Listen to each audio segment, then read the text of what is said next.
Hey there, Pmarine81 here.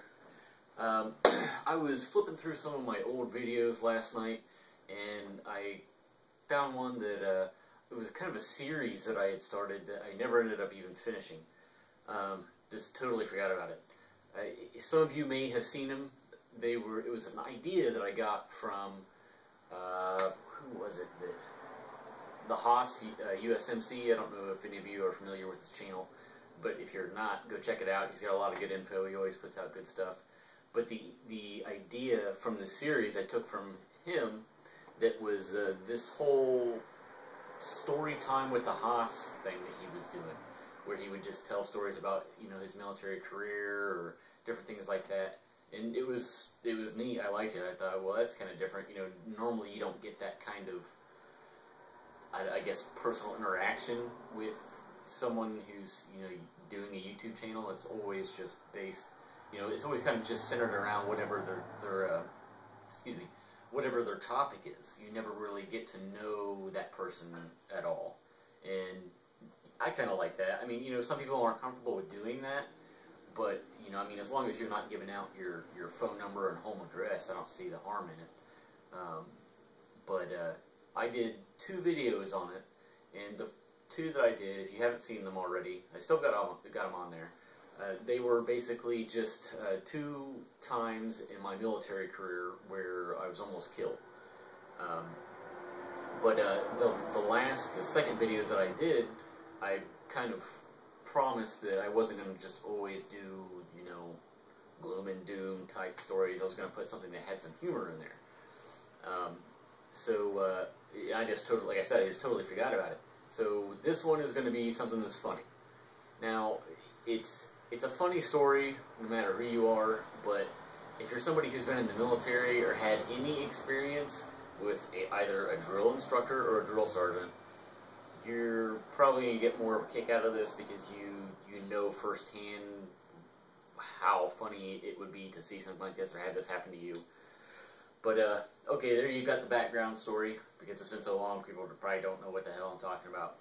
So this is installment 3 of story time with Pmarine81. Now, this story does take place during basic as well, for the Marines. Those of you who don't know, my military career started off in the Army Reserve, and then I went Marine Corps active duty. This is while I was in basic training for the Marine Corps. Now, what happened was we were all inside our squad bay or our barracks, and sorry about that, there's some massive truck going by out there.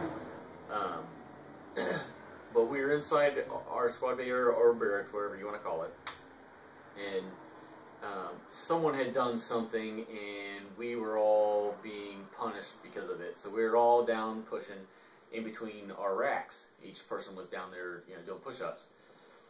Well, our senior drill instructor is walking up and down, and you know, yelling what have you at us. And while I was doing that, I can't really explain what it was that happened. Sometimes it still happens to me, but basically, like, my Adam's apple kind of locked up in my throat, and when it happens, it's very painful. Well, I'm down there pushing, and this happens to me. Well, there's no warning to it when it happens. It just happens. So it does, and I drop to one elbow and I grab my throat. Well, just so happened when I did this, the drill instructor is walking by and he sees me do this. Well, he doesn't know what's going on. He thinks I'm stopping to push to scratch at a sand flea. Those of you who don't know what sand fleas are, they're kind of like mosquitoes, except like more like gnat size, and they're irritating as hell because they're constantly chewing on you, and you're not allowed to scratch at them or acknowledge that they're even feasting on you. Well, this is what he thought that I was doing, so obviously he got pissed off and comes down and grabs me by the back of the trousers, throws me out in the middle of the aisleway, and screams at me to get on the quarterdeck so he can smoke me.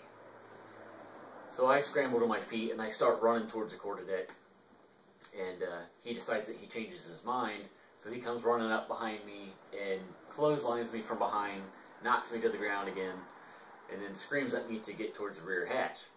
So I scramble to my feet, spin around, start running the other way. So then he follows behind me and he does the same thing to me again. Clotheslines me from behind, knocks me to the ground. I get back up, and he grabs a hold of me, grabs me by the throat, and slams me up against the wall and starts choking me out. Now this may seem kind of extreme to some people, and I'm not going to give names because I don't want anybody to get in trouble, but I don't believe in the whole anti-hazing bullshit. You know, it's there to serve a purpose. Yes, you know, it has its limitations. They shouldn't be like breaking your bones and stuff like that. But roughing you up a little bit if they think that you're getting out of line, I don't see anything wrong with that. The Marine Corps has done that for years, and you know that's part of what I think makes Marines is that they've got to be a little bit tougher. They can't be these little pansy ass, you know, people who can't handle getting screamed at or you know getting knocked around a little bit. I mean, for God's sakes, what's going to happen to you when you get into combat? They're not going to be worried about your feelings. But anyway, I don't want to go off on that. Sorry about that. But anyway, so he's choking me out, and he starts yelling at me, asking me to explain myself what I'm doing. Well, obviously, I can't do that because he's choking me out. So it just comes out as this garbled kind of, you know, me trying to answer him. So he finally lets me go and screams at one of the other DIs to take me out back and smoke me in the sand pit. Well, anybody who's not in the military, in between buildings, they've got these areas where there's big sand pits, basically. Big sand toy boxes, if you want to call them that, for us to play in. But he takes me out back there, and he starts smoking me, you know, doing whatever, and have me running, and God knows what, you know. So he's out there doing that. I'm probably out there for, I don't know, a good half hour or so. Well, the next thing I know is I'm on my back doing butterfly kicks, and I see up in the window, because we were on the second floor, I see up in the window my senior's head pop out of the window and starts yelling at the other DI, tells him to bring me back upstairs. So I get on my feet, and he takes me back upstairs, and he tells him that everybody else is scheduled to go to class, and that he wants him to take me over to an adjacent building to keep smoking me while they take everybody else to class. Well, the reason why he didn't just have them keep doing it out in the sand pit or in our barracks is because it's against regulations. If that platoon of recruits is scheduled to be at, say, like class or some sort of training exercise or something like that, they're not allowed to take you out of that scheduled part of your basic training, basically. They can get in trouble for that. So he wanted him to hide me somewhere so he could keep smoking me in case, you know, some sort of officer walked through and saw all this going on and I wasn't at class and asked why. So, you know, he takes me over into this area that isn't being occupied by a recruit platoon at the time, and continues to smoke me. And, well, you know, I'm starting to wear out at this point because it's probably going on a good hour or 45 minutes at least. And we have, he's having me run back and forth, just sprint back and forth, while he's asking me different, like, training questions and stuff like that. Well, apparently I wasn't sweating enough for him. And, so he decides to make it a little bit harder on me. And we have, during training, you're taught a lot of, like, field first aid, how to treat wounds and stuff like that. Well, we have these training dummies that you use. There's these big green, full-size first aid training dummies, but they're rigid. They're made out of this kind of, like, high-density, like, rubbery foam. And I don't know what these things weigh, but they're relatively heavy. They probably weigh a good 50 pounds or more. But he decides that he wants me to start carrying this dummy as I'm running back and forth now down the squad bay to make it a little bit more challenging for him. So I pick this thing up, and it's really awkward to carry, as I said, because it's rigid, so it's sticking straight out. You can't just throw it over your shoulder or, you know, do fireman carry or something like that. So I'm running up and down this thing with this stupid green dummy, and he's asking me field first aid questions and stuff as I'm running back and forth. And I start wearing out a hell of a lot quicker because now I'm lugging around this stupid dummy. And as I'm running down the squad bay, I don't know if anybody's seen Full Metal Jacket, but the barracks, the inside of that is identical. They must have used a real one. I don't know if they did or not. They probably did. It's identical to what the ones in Paris Island look like. And they've got these big cement pillars that run down the length of it. And I'm chugging along, running with this stupid dummy, and I'm getting worn out. I'm not paying attention to what I'm doing, and I'm trying to answer him to what he's saying. And I get too close to one of these pillars as I'm running, and I whack the dummy's head on the side of the pillar. And this DI sees me do this, smack his head into it, and it kind of makes me stumble a little bit. And he starts yelling at me. He's like, "Oh, great!" He's like, "You caused your buddy head trauma." Blah blah blah. And he's like, "You just killed your buddy or something." And what made it even funnier was after this, he starts telling me to, like, part of the field first aid is that you're taught to try to prevent shock, like, you know, someone from going into shock from an injury. And part of that is just talking to the person, you know, telling them that they're going to make it, you know, they're going to be all right, kind of thing, calming them down. Well, he thinks it's going to be funny to tell me to prevent shock to the dummy because I whacked it on the pillar, his head on the pillar now. So he's telling me to prevent shock.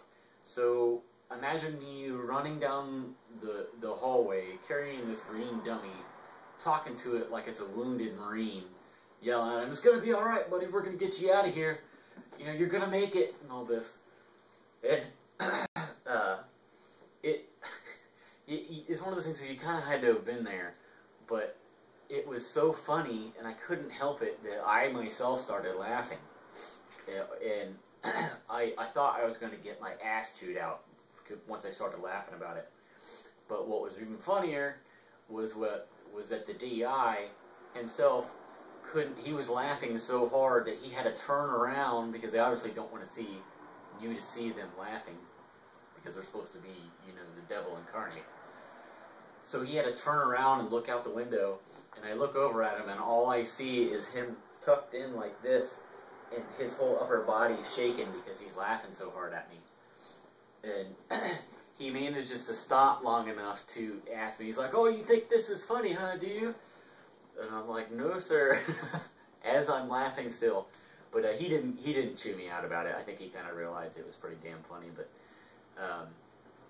that was probably, like I said, it may not be that funny to you guys. If you're somebody who's gone through Marine Corps basic training and had experience with a DI before, you kind of understand why it was so funny at the time. But there you have it. There's a funny story. I'm trying to think of a couple other ones. I knew I probably got some. If I think of some ones that, you know, aren't really ones that you just kind of had to be there, I'll share them with you. But I hope it was funny to you guys. You got a good laugh out of it. Sorry if I drug it out too long. But as always, thanks for watching, guys, and have a good day. Pmarine81 out.